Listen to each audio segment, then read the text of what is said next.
Before moving here, Frank and Mildred Ward were residents of Ruskin, and Frank held an important position at the Ruskin Bank. He had access to making of commemorative coins. Compliments of Frank, each new homeowner was given a special penny with an American eagle on one side and the words Frank and Mildred Ward, first residents of Sun City Center, Florida, 1962, on the other side. The History Society is fortunate to have one of these coins in our collection. The home delivery of a complete flag kit, along with the offer to put it in place, was given to each new resident by a Webb representative. A newspaper article at the time reported that Sun City Center displayed more U.S. flags than any other comparable communities. Del Webb was really big on flags.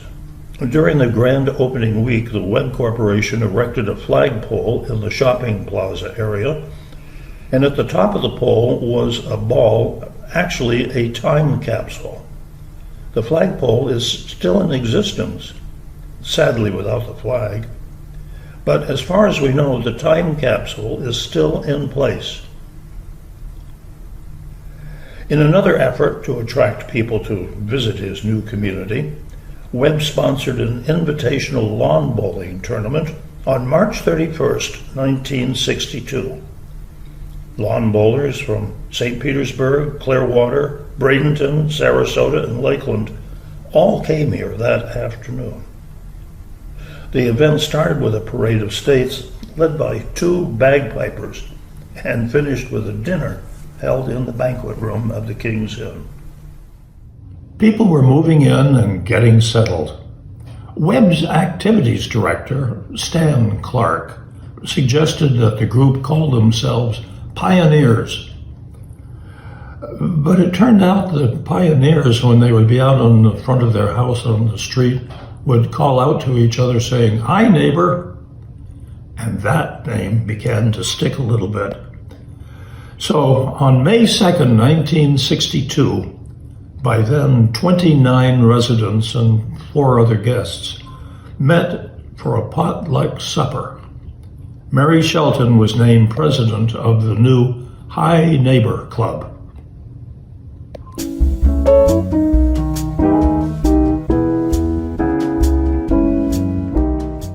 Mary Shelton was elected the first Hi Neighbor Club president. Aaron Lanier was the treasurer, and Frank Ward was appointed song leader and fun maker. The group met monthly for socials, usually including a meal and entertainment. They quickly adopted a theme song from a 1942 movie called Hi Neighbor, and they sang it at every meeting. As more and more residents joined the Hi Neighbor Club, a parade of states, signifying the home state of each new resident, was held at each meeting. And this became a regular tradition and eventually became a yearly event for the club. By the end of 1962, 295 residents had signed the charter and had become charter members. Because of the friendly, interested, and helpful attitude of its members, no one needed to feel lonely or to be a stranger. Soon, other clubs followed with charters and bylaws of their own. Ceramics and leather crafters organized into clubs right away from Webb's original classrooms. Women's Club was established in August of 1962, and that's a photo of their first meeting. And their first elected officers posing with Stan Clark, who was Webb's activities manager. Not to be left behind, the men in the community began getting together socially at the King's Inn, and they would have fries and beer. And in October of 1962, they began meeting more formally at the home of Wallace Ford. Now, he lived at 718 Bel Air Avenue, and that's where the concept of a men's club was formed. By 1963, in February, they were chartered and elected their first board of directors. Now, men were also singing for social events and club events here in town, and by the end of 1962, they had formed the Men's Chorus. Slimnastics was the first exercise club doing exercises out by the pool to recorded music. Card games were held regularly in Town Hall, although they were not yet official SCC clubs.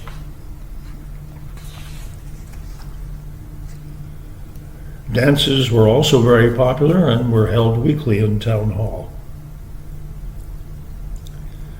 1962 was a very good year for Del Webb. All his building projects, public and military, and his 3 senior communities, they were all doing very well. But Webb was best known for his rough and tumble activities as co-owner of the New York Yankees. Webb was honored to have his picture on the cover of Time magazine on August 3rd, 1962. This town owes a lot to that man. With the new Sun City Center residents having so much fun in the sun, it wasn't long before romance blossomed. Dick Freeman met Martha Gillette, and sparks flew. They were married on October 11th, 1962, and the entire community attended their reception in the courtyard behind the pool. The Freemans were the first ever couple to wed in any of the Del Webb communities, although many weddings have taken place since then. Happy 60th anniversary, Dick and Martha. December 30, 1962 was celebrated in Town Hall with a huge birthday cake and special dignitaries from Hillsborough County, along with a performance by the Tampa chapter of the Barbershop Singing Society. And the Tampa Tribune reported that a horse show was also part of the entertainment that day, but we don't know where it was held. So that wrapped up 1962.